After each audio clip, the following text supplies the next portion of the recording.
pasó por la aurícula, bajó por el nodo AB, llegó al GIS, activó el GIS, pero debajo del GIS se bloqueó.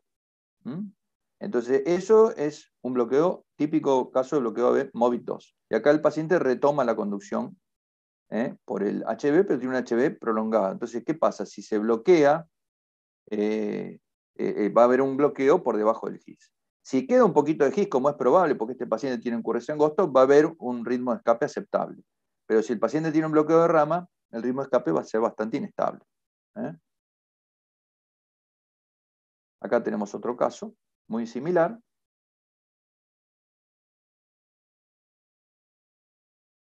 No, pero este es MOVITS 1, perdón. Ya veía que no era lo mismo. Vamos al MOVITS 1 entonces ahora. El MOVITS 1 es el típico caso del Benkebach, que también se llama Benkebach, o bloqueo de segundo grado MOVITS 1, en el cual los intervalos PR se van prolongando hasta que una P no conduce. El alargamiento del PR se hace a expensa del intervalo AH, que es la conducción a través del nodo AB. Entonces, fíjense cómo este paciente tenemos como el PR se va alargando hasta que una onda P no conduce. Se va alargando el PR hasta que una P no conduce.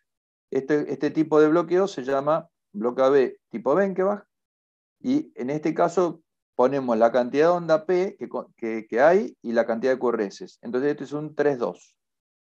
Un 3-2. La cantidad de onda P que deberían conducir y la cantidad de QRS que realmente conduce.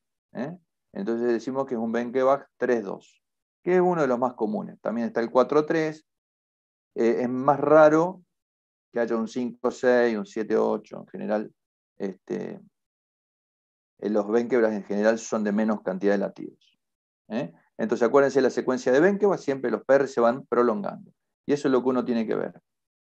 Fíjense en este caso, a veces cuesta y a veces nos vienen pacientes como esto. Un paciente que viene con un bloqueo rama derecha y un bloqueo AB2-1.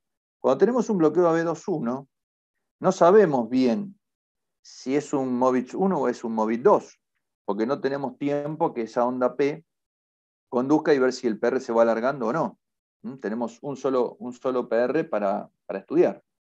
Entonces, ¿qué pasa? En estos casos, en donde no tenemos un bloqueo AB2-1, lo ideal es dejar correr el papel, hacer un electrocardiograma más prolongado, porque a veces vemos esto. Logramos que haya dos PEP conducidas. También se puede hacer haciendo masaje de seno carotídeo de un lado o del otro, mientras registramos con el electro, para variar un poquito la conducción a nivel de nodo AB, y entonces nos vamos a fijar. Y a veces, dejando correr el papel, vemos que dos ondas P seguidas conducen, y entonces ahí sí tenemos posibilidad de medir el PR. Y vemos cómo el PR, este PR se prolonga, este es más largo, y vemos cómo ya lo podemos definir como un MOVITS 1 o Benkebach. Entonces estos pacientes tienen menor riesgo de generar una asistolia cuando se bloquean completo. Y en general respondan mejor al isoproterenol, y en general no son requirientes de marcapaso transitorio. ¿Qué les parece este electro? A ver, ¿están conectados o no hay gente conectada? Estamos todos. ¿Están todos? Bien. Vamos. ¿Qué les parece este electro?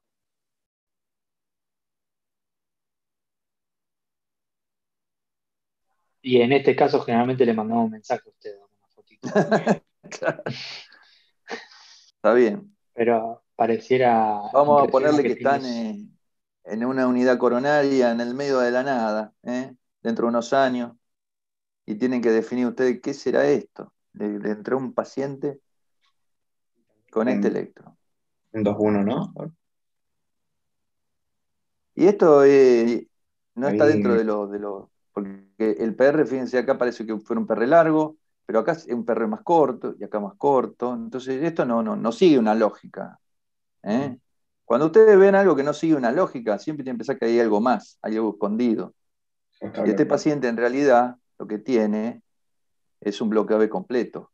Se ve que los QRS, sí, o sea, tiene onda P, pero los QRS sí, no son conducidos, o sea, no está exacto, el estímulo sinusal, pero los ventrículos van por otro lado, parece. exacto. Este paciente tiene un bloqueo AB completo, acá hay una P, acá hay otra P, si ustedes se fijan bien, hay otra P acá, hay otra P acá, hay otra P acá, ¿eh?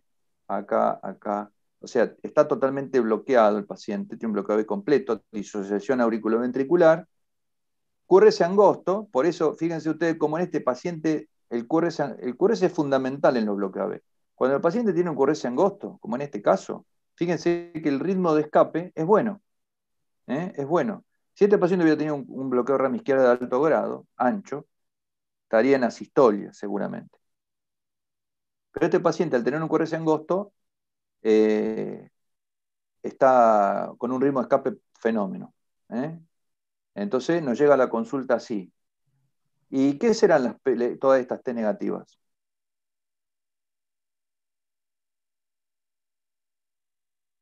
Isquemia o hipertrofia. Y ya sabía que iban a decir eso. O hipertrofia. Pero son asimétricas. Son isquemiólogos. Vemos mucha cardiopatía isquémica. No, este paciente tenía puesto un marcapasos. Y el marcapasos se le agotó. Se le agotó el marcapasos. Entonces, ¿qué pasa? Esto es memoria electrotónica. Es muy común cuando vos tenés puesto un marcapasos y está estimulando, ver las T negativas. Siempre piensen en esto cuando ustedes ven T negativa en todo el electro. Porque acá vos no podés decir tiene una isquemia en la cara anterior o en la cara inferior. Es todo prácticamente, son T negativa en todos lados. Y no va a llegar a asintomático, el tipo está sin dolor, lo más bien. Ah, sí, yo tengo colocado un marcapaso hace 15 años. Claro, el marcapaso hace 15 años ya no funciona más, se dejó de funcionar hace un tiempito. Y le seguimos haciendo un electro y por ahí entra el marcapaso, y por ahí no.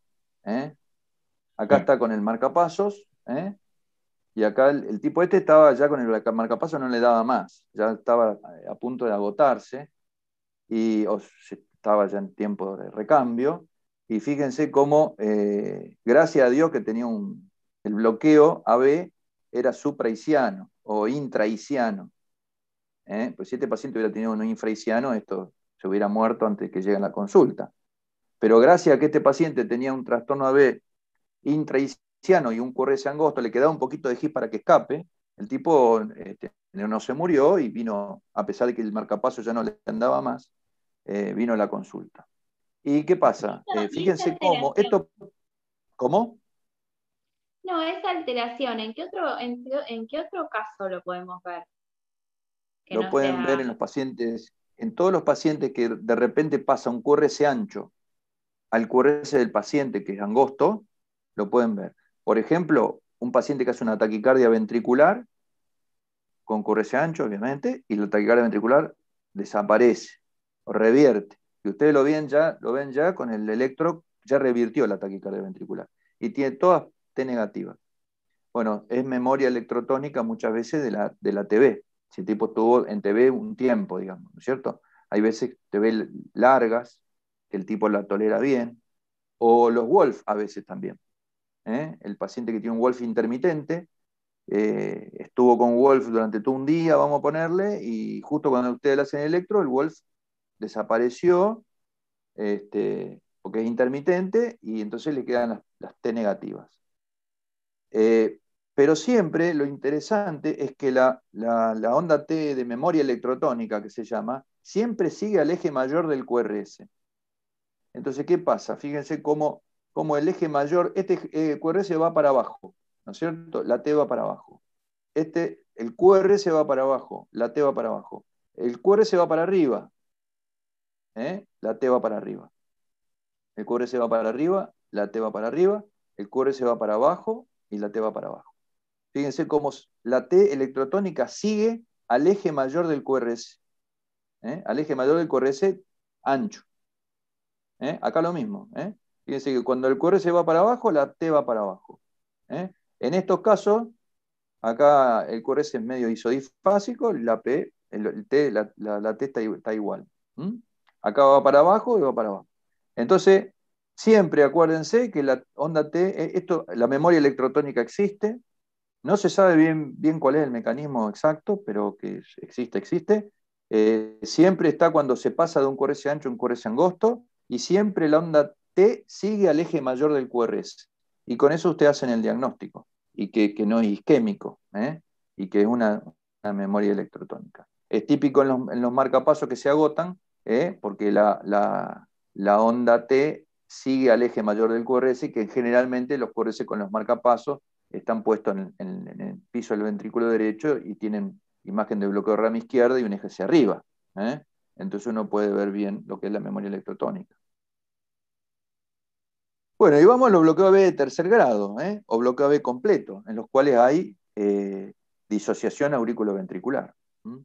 Fíjese en este caso, por ejemplo, un tilte positivo en un paciente que consulta por síncope y lo que tenía era un bloqueo AB completo que se pone de manifiesto en el tiltés.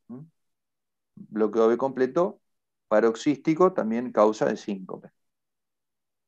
Acá tenemos otro bloqueo AB completo. Fíjense, estos son los casos que con un bloqueo de rama derecha, izquierda, un bloqueo de rama que no se sabe bien, un bloqueo de rama inespecífico, con un QRS no tan ancho, con un ritmo de escape aceptable, 30 latidos por minuto, debe tener 35, y el bloqueo AB completo, donde vemos que ninguna de las aurículas conduce al ventrículo. En estos casos, ya lo sabemos bien, indicación de marcapaso definitivo. Puede haber bloqueo AB completo con QRS angosto.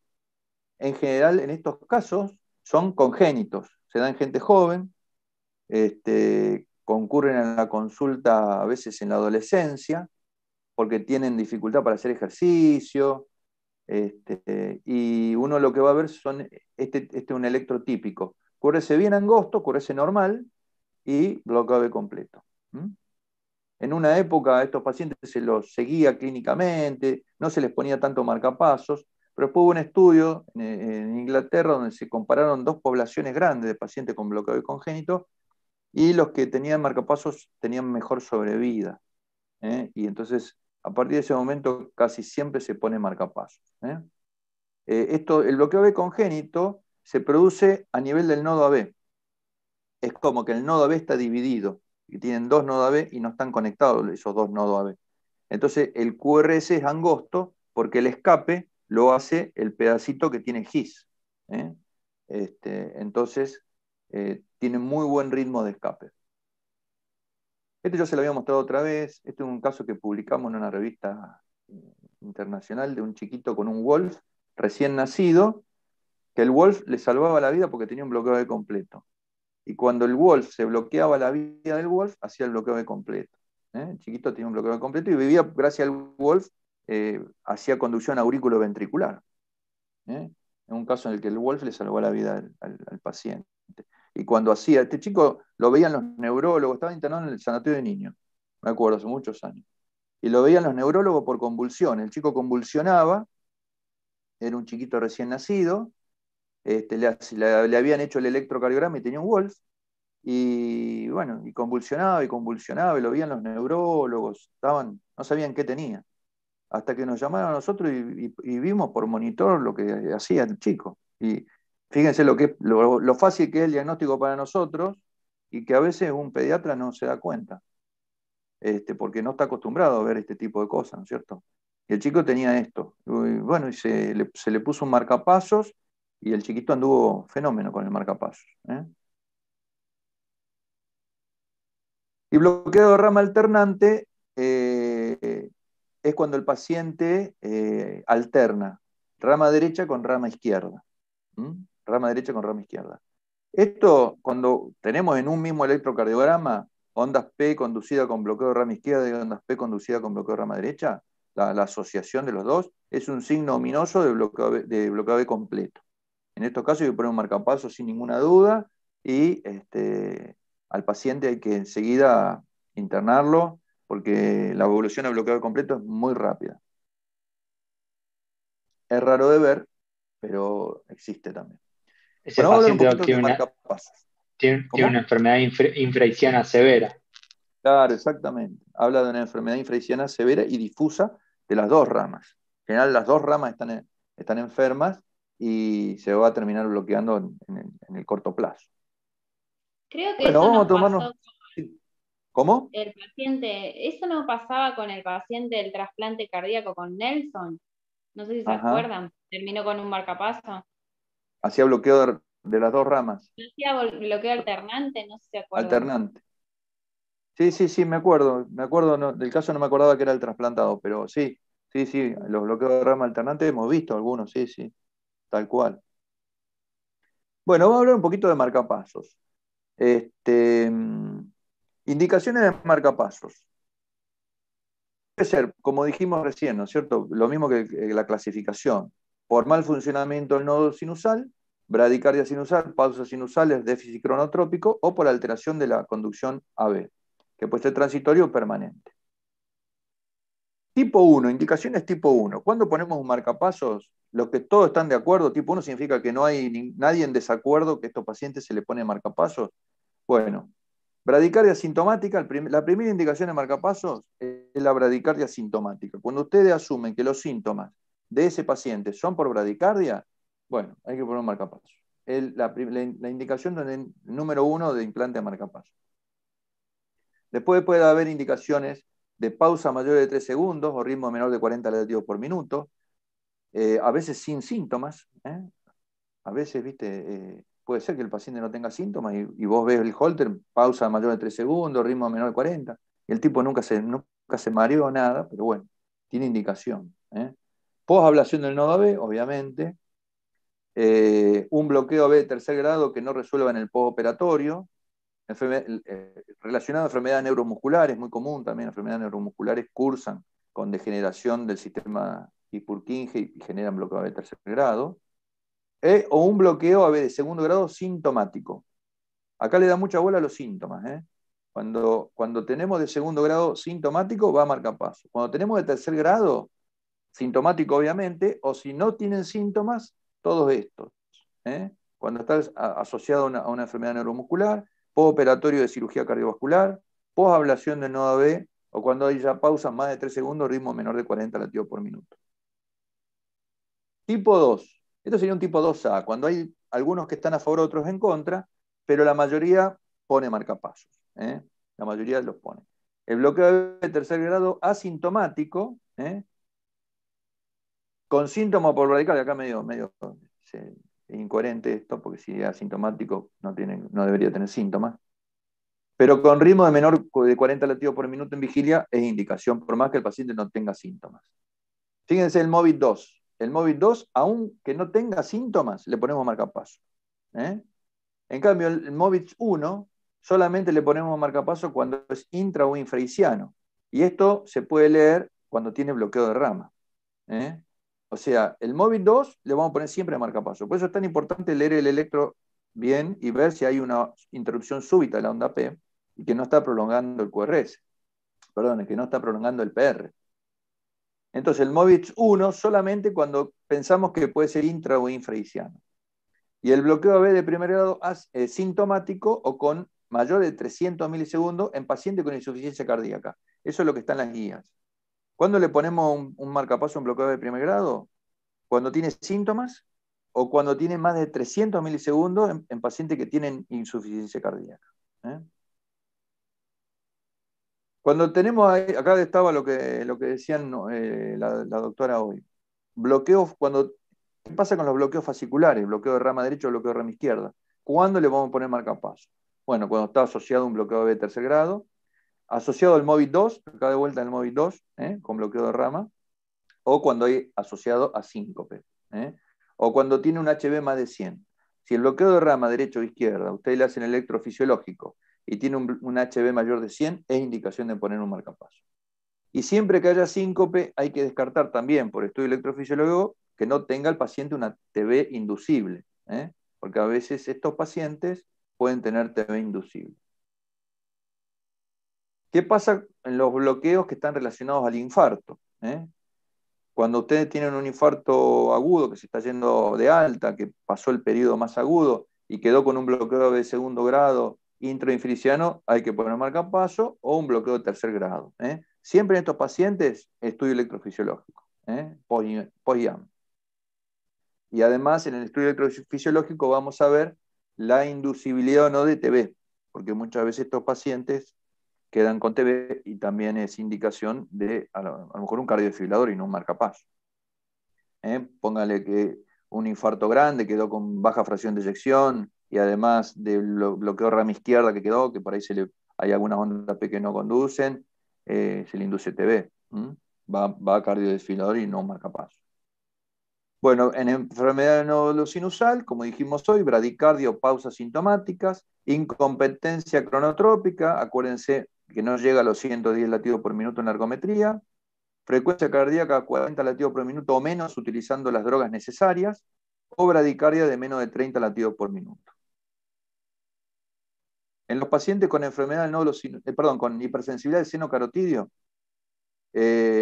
síncope recurrente causada por la estimulación del seno carotidio, con pausa más de 3 segundos, síncope recurrente, o la respuesta cardioinhibitora en el tiltés, en los pacientes que vos le haces, que tienen hipersensibilidad del seno carotidio, que han tenido algún síncope, y que en el tiltés le reproducís la respuesta cardioinhibitora. ¿Cómo seleccionamos el marcapasos? Bueno, tenemos que conocer los distintos tipos de estimulación y conocer la condición del paciente.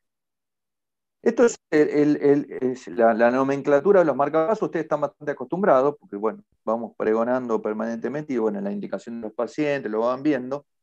Pero bueno, el código DDR, donde la primera letra es la cámara estimulada. Puede ser O cuando no es ninguna, puede ser A cuando es la aurícula, B cuando es el ventrículo, o D cuando son ambas. Cuando está la D, quiere decir que este marcapaso va a estimular la aurícula y va a estimular el ventrículo. La segunda letra es la cámara sensada, es donde el marcapaso va a sensar el estímulo eléctrico. Entonces, D cuando sensa tanto en aurícula como en ventrículo, A cuando sensa solo en aurícula, B cuando sensa solo en ventrículo. O cuando no sensa en ningún lado, ¿cierto? La tercera letra es la respuesta ante el sensado. D, cuando el marcapaso hace una doble respuesta. O sea, se inhibe en la aurícula y estimula el ventrículo. Ese quiere decir la tercera D, del DDD. El DDD, la tercera D, significa respuesta ante el sensado. Sensa aurícula y manda una respuesta ventricular, que puede ser sensado o estimulación. Estos son la tercera D de la nomenclatura. Y es lo que decíamos hoy, la respuesta en frecuencia, que después vamos a ver un poquito lo que son. Entonces acá tenemos los tipos de marcapasos. Unicamerales, podemos tener AI, BBI, BBIR, AIR, bicamerales, DDD, VDD, DDR, BDDR, y los tricamerales, bueno, son los resincronizadores. Los marcapasos que vienen DDD o DDR pueden ser a su vez programados con el programador. Vos lo podés programar a BBI, a AI, a BDD, a DBI o a DDI. No hay problema. Entonces nos tenemos que hacer dos preguntas fundamentales. ¿Cuál es la condición del nódulo sinusal? O podemos preguntarnos también si el paciente tiene onda P.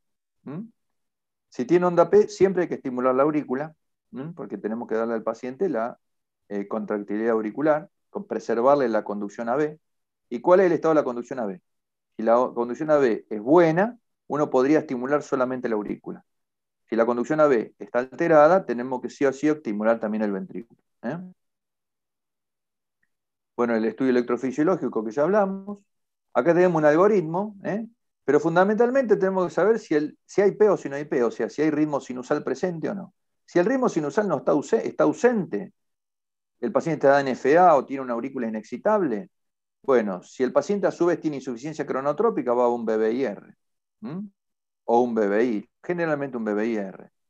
Si el ritmo sinusal está presente, si la conducción AB es normal, podemos poner una AI, o sea, estimular solamente la aurícula, pero si la conducción AB está alterada, tenemos que poner un bicameral. Las premisas para la estimulación por marcapasos es mantener la sincronía auriculoventricular, incrementar la frecuencia cardíaca del paciente durante el ejercicio, evitar probables arritmias mediadas por marcapasos, implantar el menor número de catéteres posible y reducir los costos.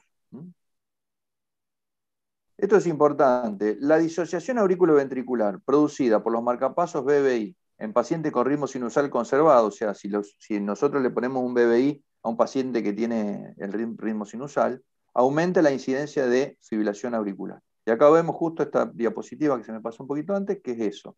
Fíjense ustedes cómo en los marcapasos bicamerales, esta es la incidencia de fibrilación auricular en el seguimiento de los pacientes con marcapasos. Fíjense, estos dos subtipos son pacientes con marcapasos DDD. Fíjense, la incidencia de fibrilación auricular es de alrededor de un 20% en el seguimiento. Pero fíjense, cuando uno le pone marcapaso BBI en pacientes con ritmo sinusal, la incidencia de fibrilación auricular aumenta muchísimo. ¿Mm? Y la función R, lo que decía hoy Gonzalo. Acá tenemos los distintos sensores de vibración, cuando vibran, de aceleración, que captan aceleración del paciente, de volumen respiratorio, son sensores que miden por impedancia eléctrica la impedancia intratorácica y miden el volumen respiratorio. Uno cuando empieza a hacer un ejercicio, lo primero que hace es aumentar la frecuencia respiratoria y aumentar la cantidad de aire que tenés en el tórax. Eso, el marcapaso lo mide y por medio de un algoritmo dice, bueno, está aumentando la frecuencia, la impedancia torácica por la cantidad de aire que tengo, entonces aumenta la frecuencia cardíaca. Quiere decir que el paciente está hiperventilando porque está haciendo un ejercicio. Medición de QT, medición de pH, hay muchos tipos. En general hoy los marcapasos tienen sensores mixtos. Tienen un acelerómetro, un sensor de vibración y algunos tienen sensor de volumen minuto. Hay que tener en cuenta el estilo de vida, la ocupación, la enfermedad subyacente, medicación, incapacidad física, etc. Y esto es interesante, la frecuencia cardíaca es el principal determinante del volumen minuto. En este gráfico vemos cómo lo que está debajo de la curva es lo que contribuye al volumen minuto. El volumen minuto sabemos que es frecuencia cardíaca por volumen sistólico. Entonces fíjense cómo la frecuencia cardíaca es el gran determinante del volumen minuto. La sincronía B genera algo más y la contractilidad un poco más. Pero es importante que el paciente aumente el volumen minuto con el ejercicio. Y la forma es aumentando la frecuencia cardíaca. Y para aumentar la frecuencia cardíaca tenemos que usar la función R si el paciente tiene déficit cronotrópico. Los cambios de volumen sistólico, o sea, la contractilidad, pueden incrementar en un 50% el volumen minuto, pero los cambios de frecuencia cardíaca pueden incrementar hasta un 300% el volumen minuto. Acá vemos lo que era la insuficiencia cronotrópica o incompetencia cronotrópica, como decíamos, no llegar a los 110 latidos por minuto en la ergometría. Está presente en el 30% de los pacientes con enfermedad del nódulo sinusal. ¿Y qué complicaciones puede haber? Bueno, acá tenemos unos electros más para ir terminando. Bueno, a veces los pacientes con los marcapasos también pueden tener complicaciones el marcapaso, muchas veces arrítmicas.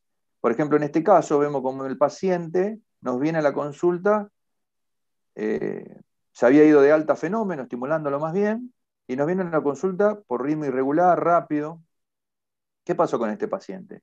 Hacemos el electro y vemos esto. Bueno, ¿qué vemos acá? Una taquicardia con QRS ancho, con espiga antes, o sea que la está produciendo el mismo marcapasos, y vemos cómo acá una espiga, cae la espiga auricular, pero vemos que la espiga auricular no captura la P. Hay una pérdida de captura auricular. Este paciente lo que hizo fue un aumento súbito de los umbrales auriculares y la espiga auricular no le estimula la aurícula. Entonces, ¿qué pasa? Al no haber estimulación auricular, el marcapaso estimula, marcapaso se cree que estimula la aurícula acá, porque manda la espiga, pero la aurícula no la estimula porque no le alcanza el voltaje. Entonces manda la espiga en el ventrículo. El ventrículo sí lo estimula, pero como no estimuló la aurícula acá, la aurícula no está en periodo refractario. Entonces, ¿qué hace esta estimulación ventricular? Retroconduce a la aurícula. Y la aurícula sí se activa atrás del QRS. Acá está la aurícula. Esta muesca que ven acá es la aurícula. Entonces el marcapaso sensa de vuelta a la aurícula y vuelve a mandar un ventrículo. Vuelve a estimular el ventrículo. Y así sucesivamente. El marcapaso se cree que el paciente está haciendo un ejercicio. Porque vuelve a tener aurícula, vuelve a mandar el ventrículo. ¿Hasta cuándo hace esto? Hasta que, bueno, fíjense acá, hasta que no hay aurícula atrás. Acá. Fíjense que el marcapaso Acá hay una aurícula y acá no hay aurícula. ¿Se dan cuenta? Como acá hay una aurícula, acá hay una retroconducción BA y acá la retroconducción se bloqueó. No hay aurícula. Entonces, al no haber aurícula, el marcapasos vuelve a esperar, no manda ventrículo y vuelve a mandar la espiga acá. Es un caso de pérdida de captura auricular que se soluciona muy fácilmente con el programador, aumentando un poquito el voltaje de la salida auricular del marcapasos. Acá tenemos otra taquicardia. Cuando ustedes ven pacientes con marcapasos, con estos electros QRS ancho, con espiga delante del QRS, quiere decir que está haciendo una taquicardia mediada por marcapasos. En estos casos muchas veces pasa lo que decíamos recién, o puede ser un marcapaso que se fibriló la aurícula o tiene una aleteo auricular y el marcapaso sensa la aurícula y estimula el ventrículo a alta frecuencia. Por eso en muchos marcapasos también le ponemos le programamos un algoritmo para esto, para que el paciente, se llama respuesta ante la taquicardia auricular o respuesta ante la fibrilación auricular. Cuando sensa que la aurícula va más de una determinada frecuencia cardíaca, por ejemplo, 150 por minuto o 140 por minuto, el marcapaso se transforma a un cambio automático de modo. Entonces se transforma a BBI. Eso es para evitar este tipo de problemas. Bueno, para terminar. Definimos cuándo está indicado un marcapaso, definimos el estado del nódulo sinusal y del nodo AB, evaluamos la necesidad de onda R, vimos que la frecuencia cardíaca por el volumen sistólico determina el volumen minuto y la frecuencia cardíaca es muy importante, que BBIR no es sustituto de DDR, acuérdense que el DDR tiene mucho menos incidencia de fibrilación auricular, y bueno, y que una incorrecta indicación del modo de estimulación puede disminuir la expectativa de vida del paciente. Bueno, chicos, más o menos estamos, ¿no? ¿A la hora? Sí. Sí, Doc. Sí, bien, Perfecto. bien. ¿Preguntas?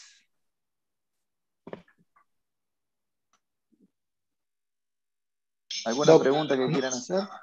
Yo creo que marcapasos tendríamos que poner una clase extra para hablar un poquito más de marcapaso en sí mismo, hablar un poquito más de cómo son los controles, hablar un poco más del electro de los marcapasos.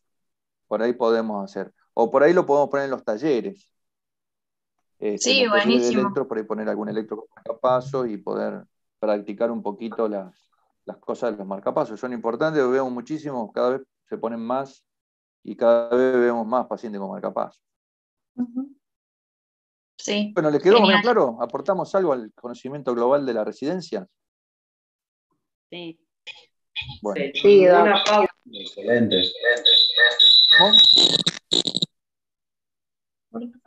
¿Alguna pregunta, Che?